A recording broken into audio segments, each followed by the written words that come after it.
The engine explosion tore through the silence of space like a scream. Red warning lights flooded every corner of the survey ship Meridian, and the smell of burning circuits filled the air.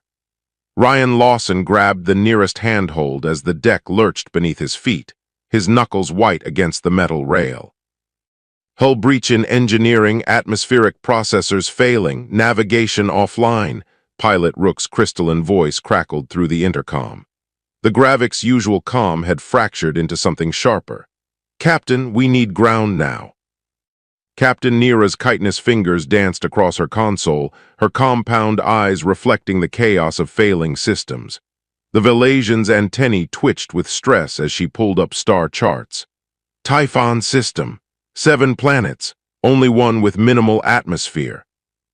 Typhon 7, Dr. Hollies croaked from his station, his amphibian skin turning a sickly gray. "That's a Class 4 death world."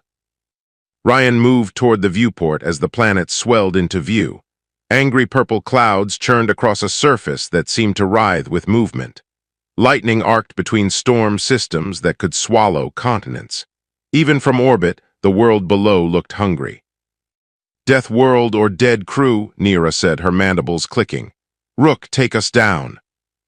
The descent turned violent within seconds. Typhon 7 gravity grabbed the Meridian and pulled hard. Ryan strapped himself into a crash seat while the alien crew members struggled with harnesses designed for their different physiologies. The ship bucked and twisted, metal groaning under stress it was never meant to handle. They hit hard. The impact drove Ryan forward against his restraints, and something in the cargo bay exploded with a dull thump. Then silence, broken only by the hiss of escaping atmosphere and the tick of cooling metal. Ryan released his harness and stood, testing his legs. The gravity felt heavy, like wearing a weighted vest during training. Around him, the alien crew members struggled to move. Neera pulled herself upright with visible effort. Hollies remained slumped in his seat, breathing hard. Rook's crystalline structure had developed new stress fractures. "Damage report," Neera managed. Rook's voice came thin and strained. "Primary engines destroyed. Atmospheric processors damaged. Hull integrity at 60%. We need external repairs to survive 4 days here. Maybe 5 if we ration air." Through the viewport, Ryan could see Typhon 7 in all its terrible glory. The landing had gouged a scar through what looked like jungle, but the vegetation was already moving back toward the ship. Things with too many legs skittered through the undergrowth. Something that might have been a tree pulsed with bioluminescent veins. "We should seal the ship," Holly said, his voice shaking.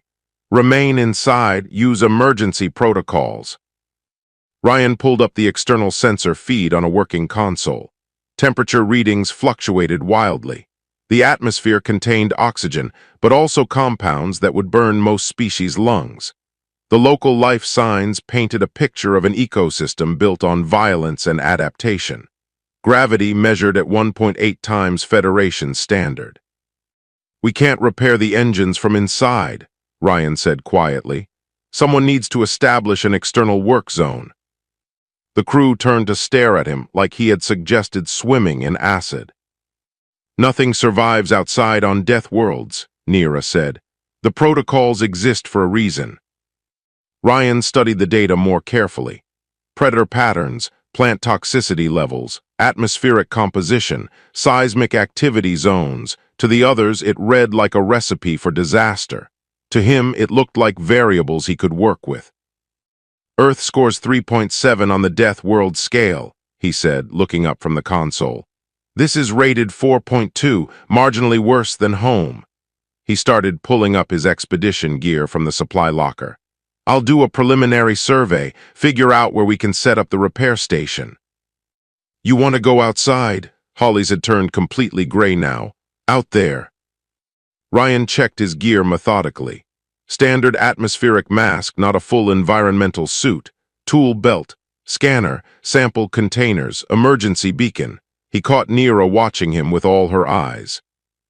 "Captain, I need to know which direction has the best terrain for a work zone," he said. "North, south, east, or west?" Neera's antennae quivered. "You're serious?" We need repairs, repairs need workspace, workspace needs setup. Ryan pulled on his jacket. This gravity is heavy but manageable. Atmosphere needs filtering but it's breathable with equipment. The local life will be territorial but predictable. He moved toward the airlock. I'll be back in 30 minutes with options. The crew watched through internal cameras as Ryan cycled the airlock. The outer door opened onto Typhon 7, and a blast of hot, chemical-tainted rolled into the chamber. Ryan stepped through without hesitation. The world beyond tried to kill him immediately. Thick humidity wrapped around him like a fist. The gravity dragged at his bones. Something that looked like moss released spores that sparked against his jacket. Ryan ignored it all, his boots squelching in mud that hissed with microbial activity. He walked 20 meters from the ship before stopping to take readings. The scanner in his hand painted a picture of his surroundings in data and probability. Behind him, through the Meridian's viewport, 3 alien faces watched in stunned silence as the human moved through their nightmare like it was a nature walk.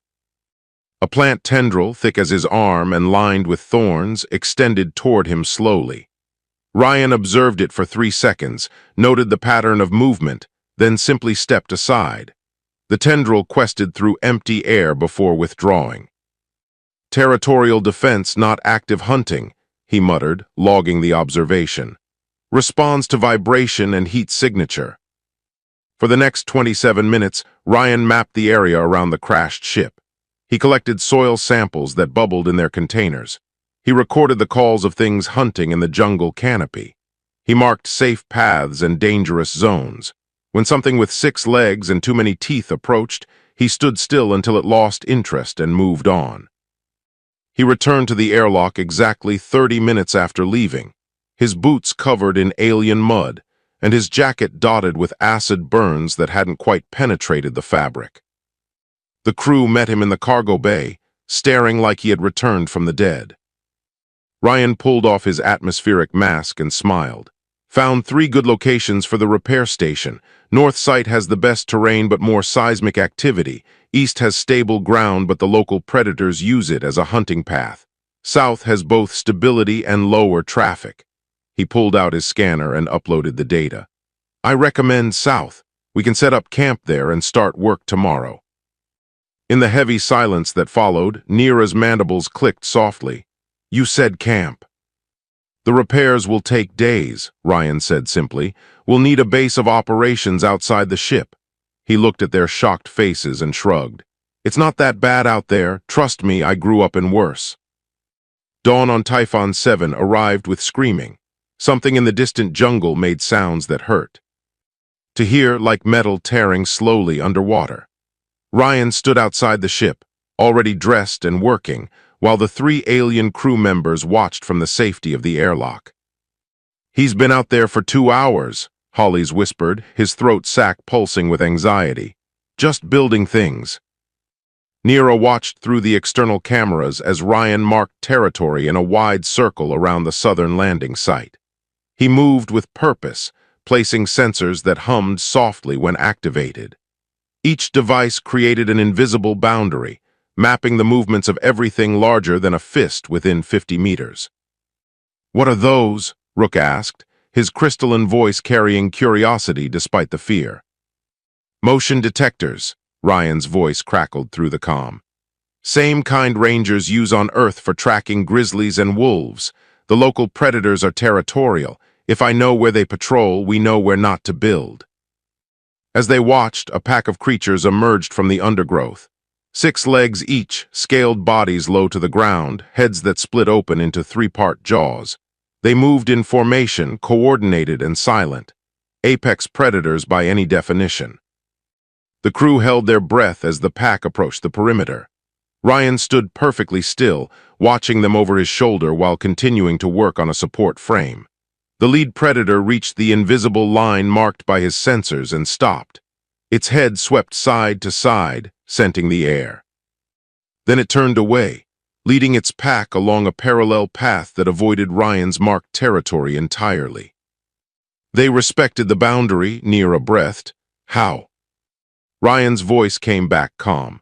Sound deterrence in the sensors. Frequency makes them uncomfortable, like a warning sign. They're smart enough to recognize claimed territory and efficient enough not to fight for it when other hunting grounds exist. He hammered another support beam into place. Everything out here is conserving energy. No wasted movement means better survival. By midday, Ryan had cleared a space 15 meters across using controlled burns that turned the aggressive flora into ash without spreading to the surrounding jungle. The fire seemed to speak a language the plants understood. They pulled back from the heat, their bioluminescent veins dimming as they retreated. Hollis found his courage first, cycling through the airlock to join Ryan in the cleared zone. The gravity hit him like a physical blow, driving him to his knees. Ryan caught him before he fell completely, supporting the amphibian's weight until Hollis found his balance. "Breathe slow," Ryan said. "Let your body adjust to the pressure, don't fight it." "How are you standing normally?" Hollis gasped. Ryan shrugged, continuing to work while Hollis caught his breath. "Spent my childhood in Alaska, young adult years in Colorado mountains, trained in high-gravity environments for this job." He hefted a metal beam that Hollis could never have lifted. "Besides, my bones are denser than yours. Human evolution on a death world builds different." By evening, the camp had taken shape. Ryan had constructed a shelter using debris from the ship's damaged exterior panels and materials scavenged from the local environment. The frame stood solid despite the wind that howled through the jungle. Atmospheric processors hummed in the corners, creating a bubble of breathable air that didn't require masks. Power generators converted local chemical compounds into electricity. Lights pushed back the darkness that fell like a curtain across Typhon 7. And in the center of it all, Ryan had built a workshop space large enough for the three aliens to repair the engine core without crushing themselves under the planet's gravity. Neera ventured out as the second sun dipped below the horizon. She moved carefully in the heavy gravity, her legs trembling with effort. Ryan had set up a path of handholds and support rails that made movement possible for non-human physiology. "This is remarkable," she said, her antennae sweeping across the camp. "You built all this in one day." "Had good materials and clear objectives," Ryan said. He was setting up what looked like a cooking station using the ship's portable rations. "The hard part was understanding the ecosystem well enough not to provoke it." As if summoned by his words, something massive moved through the jungle beyond the lights. Trees bent and snapped. The ground transmitted vibrations that Neera could feel through her feet. She froze, every instinct screaming to flee back to the ship. Ryan continued preparing food, not even looking up. "Aren't you concerned about that?" Neera managed. "Territorial display," Ryan said calmly. "Something big claiming its hunting ground. We're not in its territory and we haven't challenged its dominance, so it has no reason to engage." He finally looked up at the darkness where trees still swayed. Probably something like an elephant, massive, powerful, but herbivorous and non-aggressive unless threatened. The sounds faded as whatever it was moved deeper into the jungle. Neera sat down carefully on a bench Ryan had constructed. "On my world, the most dangerous animal is a tree climber barely larger than my hand. It has mild venom." She watched Ryan work. "I cannot imagine evolving on a world where things like that exist." "Earth has worse," Ryan said simply. "Polar bears that weigh 700 kilos and see humans as food, saltwater crocodiles that can bite through bone, box jellyfish whose sting kills in minutes, hippos that kill more humans per year than any other large animal." He activated the heating element under his food. "You learn to read behavior patterns, respect territory, understand that most animals don't want conflict any more than you do." Rook emerged from the ship, moving slowly in the gravity. "Why don't you carry weapons?" the Gravik asked. "Surely plasma rifles would be safer." Ryan considered this while stirring his meal. "Weapons create escalation. You shoot at something its pack or herd remembers. They adapt. Suddenly you're in an arms race with the local ecology." He gestured at the peaceful camp, lit and humming with activity. "This way, we're just another species in the ecosystem. Not prey, not predator. Just neighbors passing through." Night on Typhon 7 brought new sounds. Things howled and chirped and sang in frequencies that made Neera's antennae ache. But inside Ryan's camp, the three aliens found themselves relaxing. The human had built safety out of understanding rather than force. "Tomorrow we start repairs," Ryan said, handing out portions of heated rations. "Rook, you'll handle the precision calibrations. Hollies, you'll manage the diagnostic equipment. Captain, you'll coordinate between stations." He settled onto a bench with his own meal. "I'll do the heavy lifting and external work." "And if something goes wrong?" Hollies asked quietly. Ryan smiled. "Then we adapt, same as everything else on this planet has been doing for millions of years." He looked out at the jungle where eyes reflected the camp lights from the darkness. "We're guests here. As long as we remember that, we'll be fine." The crew ate in silence, watching their human companion treat the nightmare world around them like it was simply another job site. Above them, Typhon 7-3 moons rose through the purple clouds, casting strange shadows across a camp that should not have existed. But it did exist, built by human hands in a single day, proving that death worlds were only nightmares if you didn't know how to read them. The damaged engine core sat in the center of the workshop like a dying heart. Rook circled it slowly, his crystalline fingers tracing the fractured conduits while muttering calculations in his native language. Hollies monitored readouts from a diagnostic station Ryan had assembled during the night.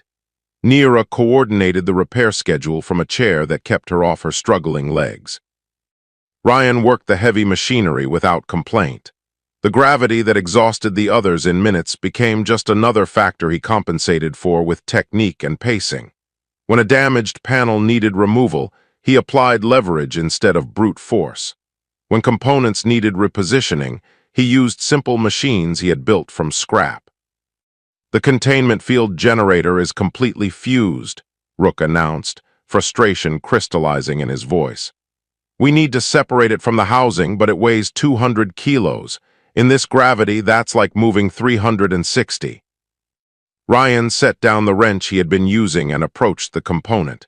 He studied it from multiple angles, then disappeared into the jungle. The crew watched nervously as he vanished into the undergrowth.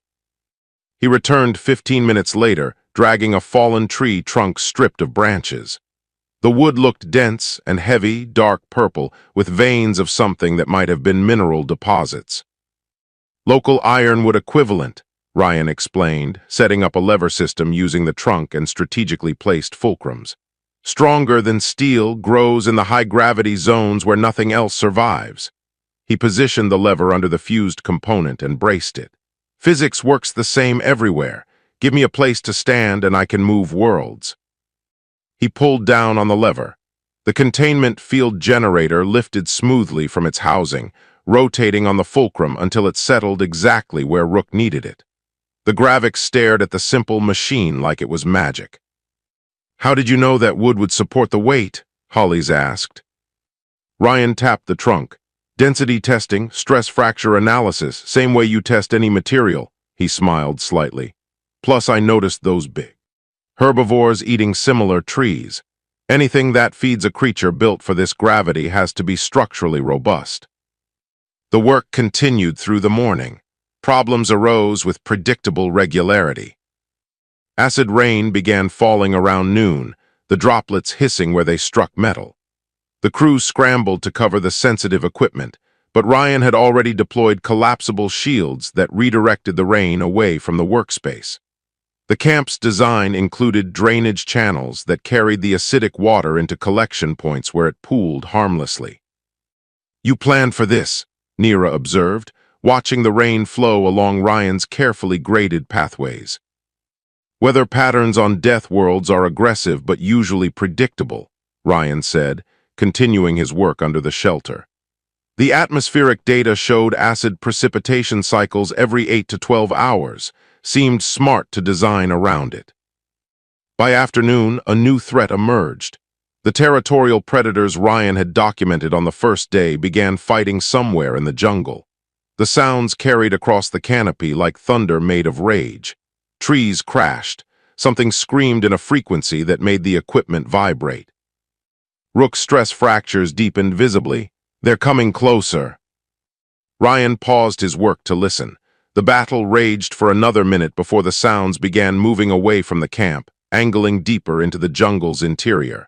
They're not coming closer. They're moving toward each other. He resumed, welding a connection point. Two packs competing for hunting territory. They'll settle it away from here. How can you be certain? Hollis asked, his skin pale with fear.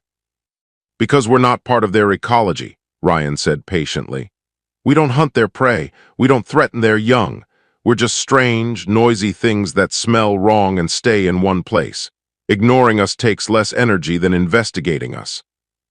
The sounds faded completely within 10 minutes, just as Ryan predicted. During a break for water and nutrition, Hollis approached Ryan with genuine curiosity, replacing his fear. Tell me about Alaska, the amphibian said. You mentioned growing up there. Ryan settled onto a bench, grateful for the rest even if he didn't show fatigue like the others. Alaska is beautiful and trying to kill you simultaneously. Winters drop to -40 where breathing hurts and exposed skin freezes in minutes. Summers bring grizzly bears out of hibernation, hungry and territorial. The terrain includes active volcanoes, unstable glaciers, and forests so thick you can get lost 50 meters from your house. That sounds horrible, Holly said. That sounds like home, Ryan corrected gently. You learn fast or you don't learn at all. Check your surroundings constantly. Respect wildlife. Understand weather patterns. Never assume safety, but don't live in fear either. Just stay aware. He gestured at Typhon 7 jungle. This planet uses different variables, but the principles are identical. Learn the rules and follow them. Afternoon brought seismic activity. The ground rolled in waves that knocked Hollis off his feet and sent tools sliding across the workshop floor. Neera grabbed a support rail, her antennae rigid with panic. Rook's crystalline structure sang with stress harmonics. Ryan had already braced the most critical equipment during construction. He moved through the shaking camp, securing loose items and checking the structural integrity of his builds. The earthquake lasted 45 seconds that felt like hours to the alien crew. When it stopped, Ryan examined the camp methodically. Some cracks in the eastern foundation. I'll reinforce that tonight, otherwise everything held. He returned to the engine core like nothing had happened. Earthquakes don't concern you, Neera asked weakly. Grew up in a seismic zone, Ryan said, resuming his welding. You build for it, flexible foundations, reinforced joints, nothing too rigid. He completed the weld and inspected it. Earth taught me that rigid things break, flexible things survive. By evening, they had completed 40% of the repairs.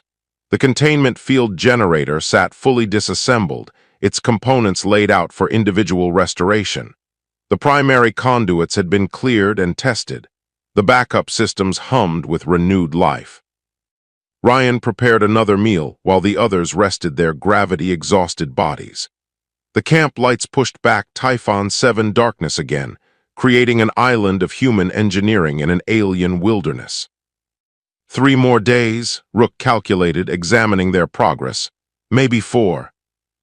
We'll make 3, Ryan said confidently. Tomorrow I'll fabricate the replacement parts we need.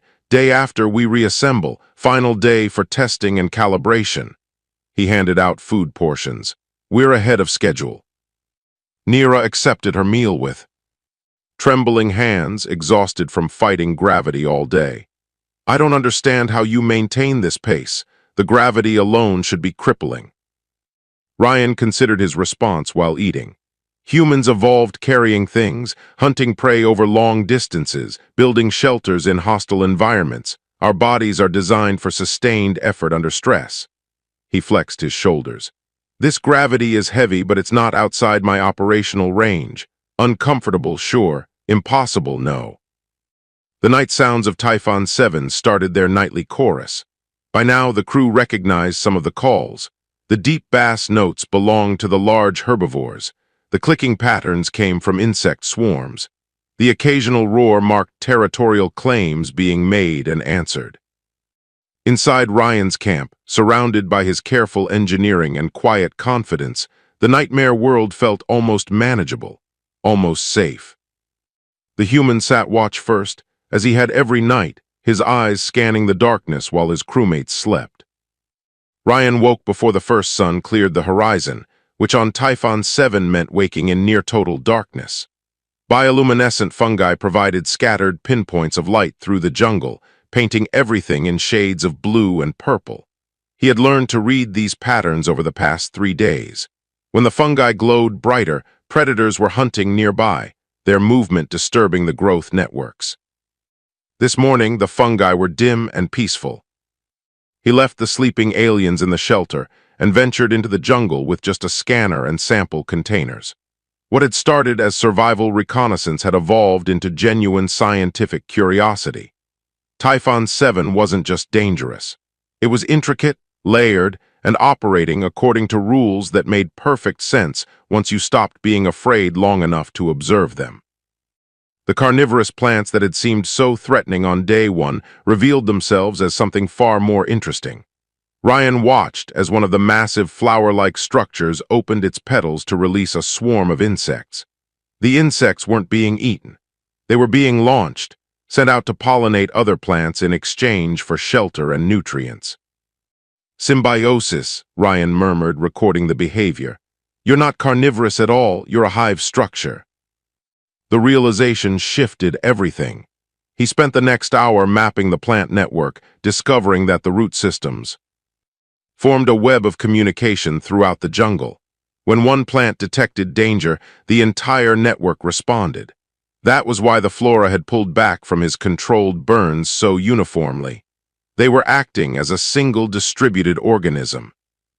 Hollies found him 2 hours later, crouched beside a cluster of the acid-spitting serpents Ryan had documented earlier. The amphibian froze in terror, but Ryan raised a hand for silence without taking his eyes off the creatures. The serpents weren't hunting. They were arranged in a defensive circle around a clutch of eggs half buried in the warm soil. As Ryan watched, one serpent left the circle to hunt, and another immediately took its place. They were sharing guard duty, protecting the next generation through cooperation. They're parents, Ryan said softly. Not monsters, just parents defending their young.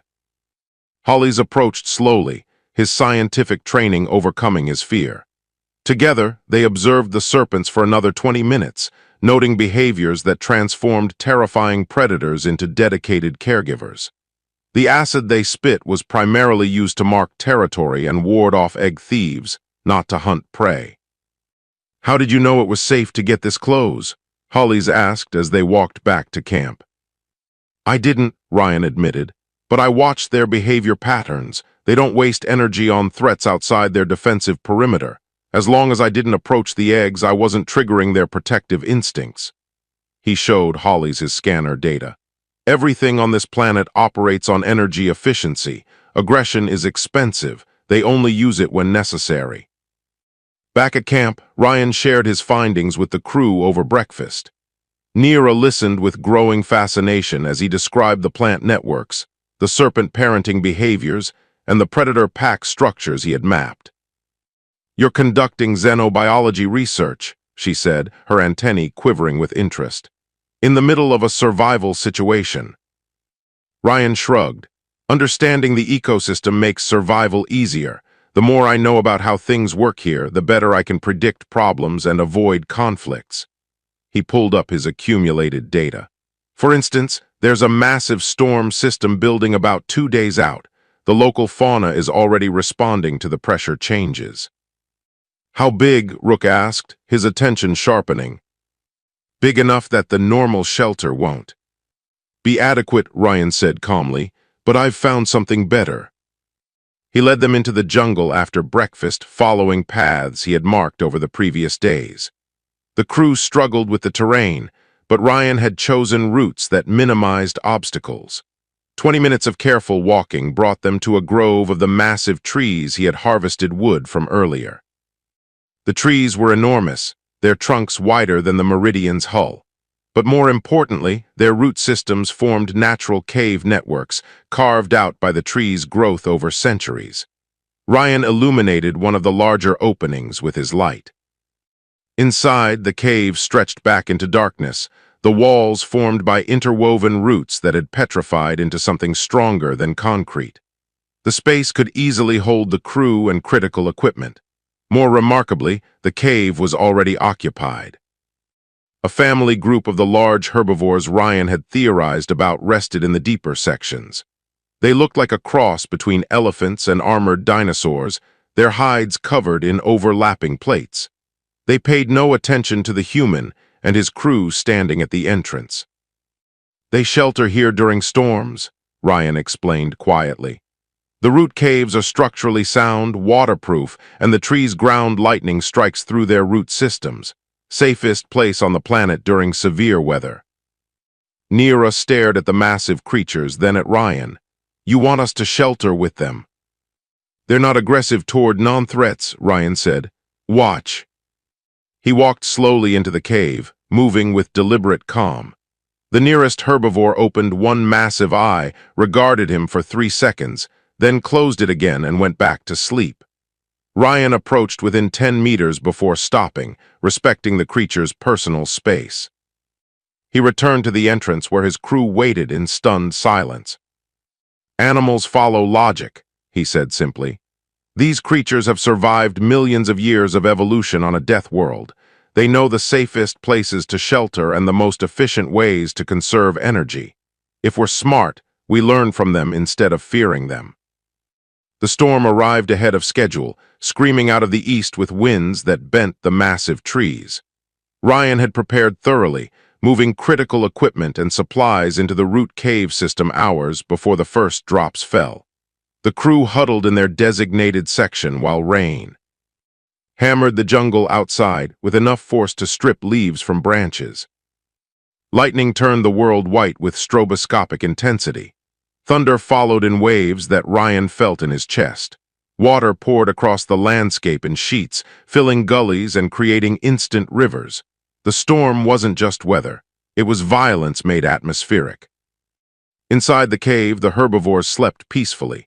Their centuries of genetic memory knew these caves would hold. Ryan sat near the entrance, watching the storm with the same calm observation he brought to everything on Typhon 7. Behind him, Neera approached quietly. "How are you not terrified?" she asked, sitting beside him. Ryan thought about the question while watching a lightning bolt strike one of the trees. The electrical charge ran harmlessly down through the root system, exactly as he had predicted. "I grew up with hurricanes in summer and blizzards in winter. My grandmother survived an earthquake that leveled half her city.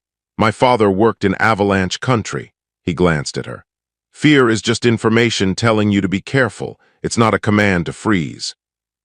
Another predator species entered the cave system, shaking water from scaled hides before settling in an alcove across from the herbivores. Natural enemies in normal times, but the storm enforced a temporary truce. Survival trumped hunger. "On my world we have one moon, predictable seasons, and gentle weather," Neera said quietly. "Our greatest accomplishment was reaching space without ever having to truly fight our own planet." She watched the storm rage outside. "I'm starting to understand why humans see challenges differently. You had to fight just to exist." "Not fight," Ryan corrected gently. "Adapt. Humans who fought against nature died. Humans who learned from it survived. We didn't conquer Earth. We learned to read it, respect it, and find our place within its systems." He gestured at the peaceful cave full of dangerous creatures sheltering together. "Same as everything else that survives." The storm continued through the night and into the next day. The crew slept in shifts, always with Ryan keeping watch. He used the time to observe the other species in the cave, noting their behaviors and adding to his growing understanding of Typhon 7 ecology. When the storm finally broke, the jungle emerged transformed. New growth had already sprouted, the accelerated life cycle typical of death worlds taking advantage of the nutrient-rich rainfall. The predator packs emerged from their shelters and resumed hunting. The plant networks pulsed with renewed vigor. Ryan led his crew back to their camp, which had survived the storm intact thanks to his preparation and design. They returned to their repair work with 2 days remaining before the engines would be ready. But something had changed in how they viewed the nightmare world around them. It was still deadly, still hostile, still operating by rules that favored the brutal efficiency of survival. But it wasn't malicious. It wasn't evil. It was just nature following patterns billions of years old. And the human among them knew how to read those patterns like a language. The repairs had progressed to the final calibration phase when everything went wrong. Hollies worked at the diagnostic station, his webbed fingers dancing across the interface while sweat beaded on his amphibian skin. The containment field generator hummed with restored power, running through its startup sequence for the third time that morning. Rook monitored energy flow patterns from his position near the engine core. Neera supervised from the shelter, coordinating the final checklist. Ryan hauled the last of the heavy components into place, his muscles burning from days of work in heavy gravity, but his pace never slowing. Field stability at 98%, Hollies announced. Just need to finalize the secondary harmonic dampeners and we're operational. He reached for a control node to make the adjustment. His hand slipped on the sweat-slicked interface. The wrong sequence activated. The sound that followed made every creature within a kilometer fall silent. It started as a high-pitched whine that climbed beyond hearing range into frequencies that vibrated teeth and bones. The equipment screamed in mechanical distress. But worse, far worse, was what happened in the jungle. The plant network lit up like a distress beacon. Every bioluminescent vein across 100 meters pulsed in rapid sequence, flashing the same pattern over and over. Ryan recognized it instantly from his observations. Distress pheromones, a call for help broadcast through chemical and light signals simultaneously. "Shut it down," he said sharply. "Now." Hollies fumbled with the controls, his hands shaking. The sound cut off, but the damage was done. The jungle remained lit-up plants, screaming their chemical alarm into an ecosystem that had learned to respond to such calls with immediate and overwhelming force. Rook's crystalline structure resonated with harmonic stress. What did we trigger? Ryan was already at the sensor station, pulling up readings of movement in the surrounding jungle. What he saw made his stomach drop. Hive response. The plants use pheromone signals to call for protection when threatened. We just broadcast that signal across every frequency they use. "Protection from what?" Neera asked, moving toward the entrance. The answer came in a sound like rain made of armor plates clicking together. Insects, thousands of them, maybe tens of thousands. They poured from the jungle canopy and undergrowth in a living carpet of chitinous bodies, each the size of a human fist, moving with coordinated precision toward the camp. Their bodies gleamed purple-black in the sunlight, and their mandibles clicked with sounds that overlapped into a continuous rattle. The territorial insects Ryan had observed and carefully avoided for 5 days, now called to defend their plant symbionts from a threat that didn't exist. "Back to the ship," Neera commanded, her voice tight with fear. "Seal the airlock. We abandon the repairs until they disperse." "No," Ryan said, his eyes fixed on the approaching swarm. His mind raced through everything he had learned about Typhon's 7 ecosystem. "They won't disperse. They'll investigate until they confirm the threat is gone. They'll tear apart our equipment looking for whatever damaged their plant network." "Then we fight," Rook said, reaching for a plasma cutter that could be weaponized.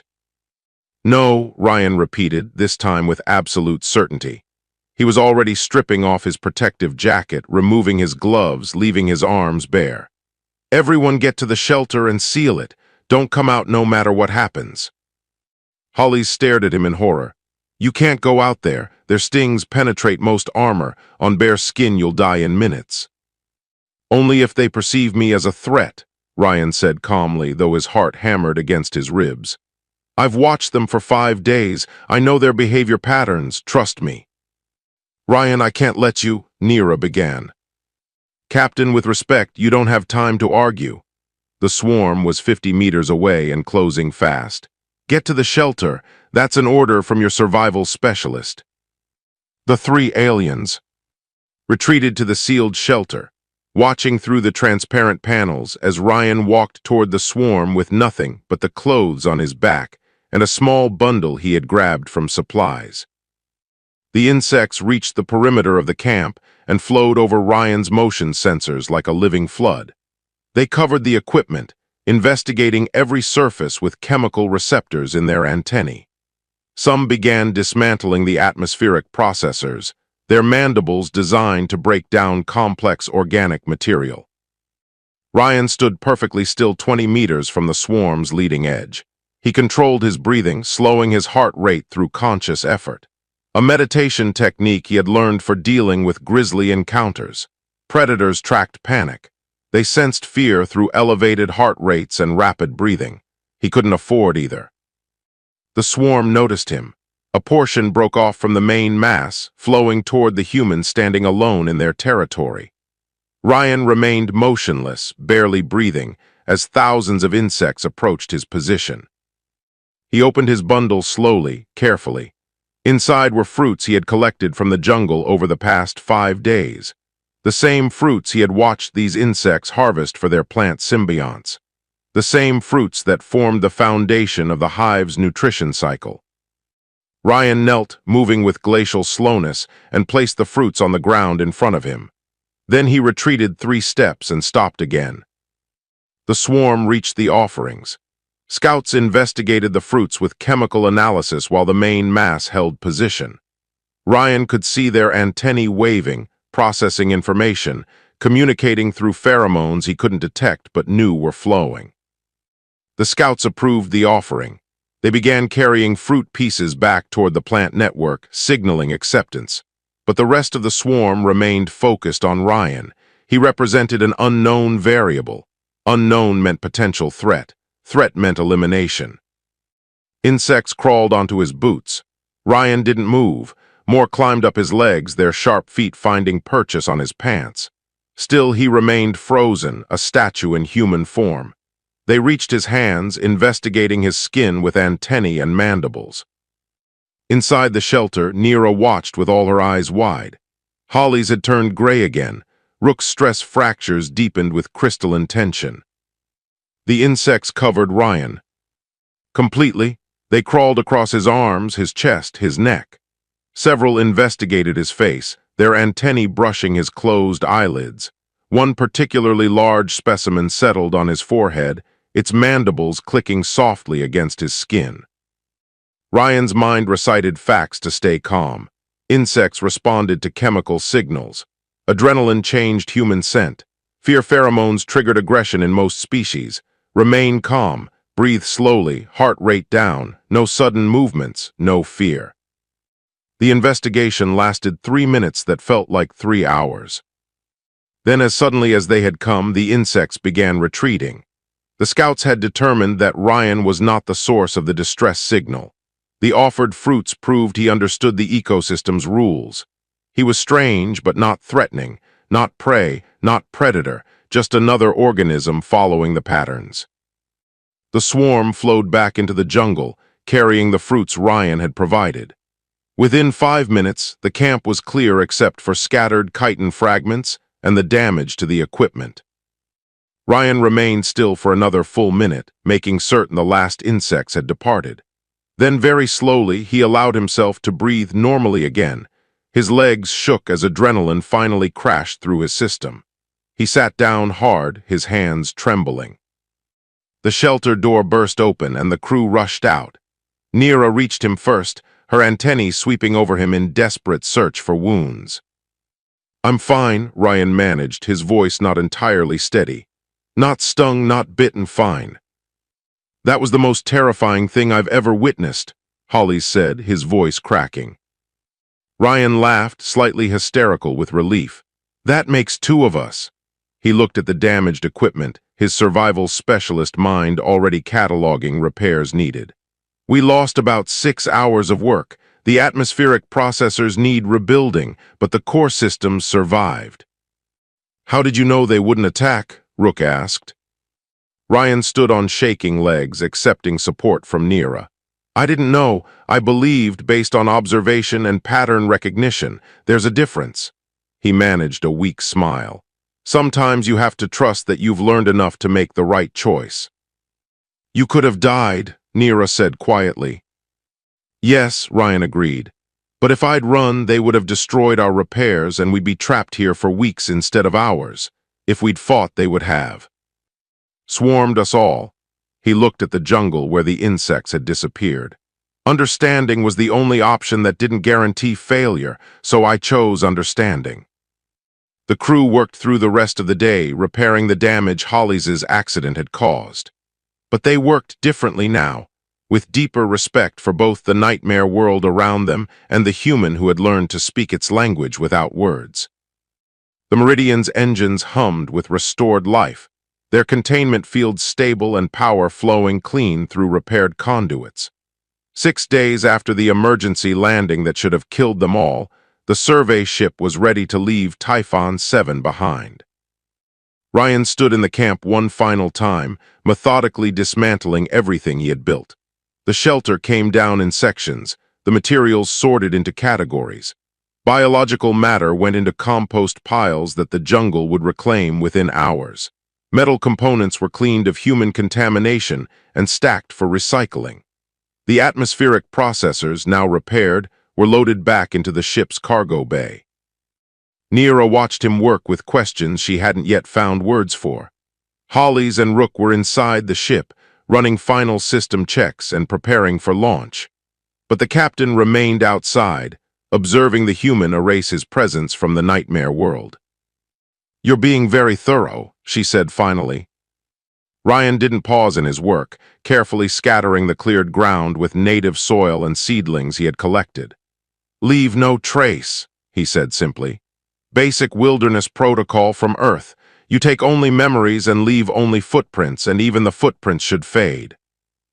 "Why does it matter? We're leaving, we'll never return here." Ryan knelt to plant the last seedling, his hands gentle with the alien flora that had tried to kill him less than a week ago.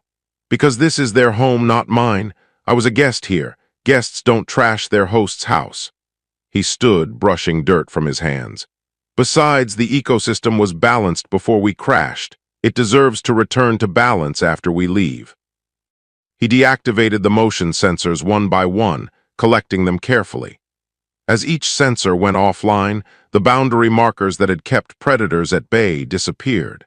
The jungle would reclaim this space within days, erasing all evidence that humans had ever stood here defying a death world's fury. Nira's antennae quivered.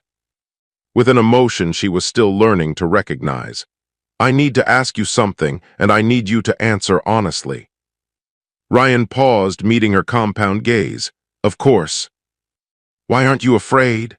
She gestured at the jungle, where morning light painted the canopy in shades of purple and gold, where creatures that could shred steel hunted through undergrowth, where every plant and animal operated according to rules written in survival and violence. Of this, of death worlds, of everything that should terrify any rational being. Ryan was quiet for a long moment, considering his answer with the same careful thought he brought to everything. "I didn't say I wasn't afraid," he said finally. "I was terrified when the swarm covered me. I'm nervous every time I step into unknown jungle. Fear is information, Captain. It tells you to be careful, to pay attention, to respect what you're dealing with." He walked toward the jungle's edge, and Nira followed. He stopped where the cleared camp met wild growth, 1 foot in each world. But Earth taught humanity something that maybe other species didn't need to learn. Nature isn't malicious, it's not evil, it's not trying to hurt you specifically. He touched a nearby plant, one of the ones he had identified as part of the communication network. "Everything here is just trying to survive. The predators hunt because they're hungry. The plants defend because they're vulnerable. The insects swarm because they're protecting their symbiotes. That doesn't make them less dangerous," Nira pointed out. "No," Ryan agreed, "but it makes them predictable, understandable. You can't negotiate with malice, but you can work within the boundaries of survival instinct." He turned to face her fully. "Humans survived on Earth not because we were the strongest or the fastest or the most venomous.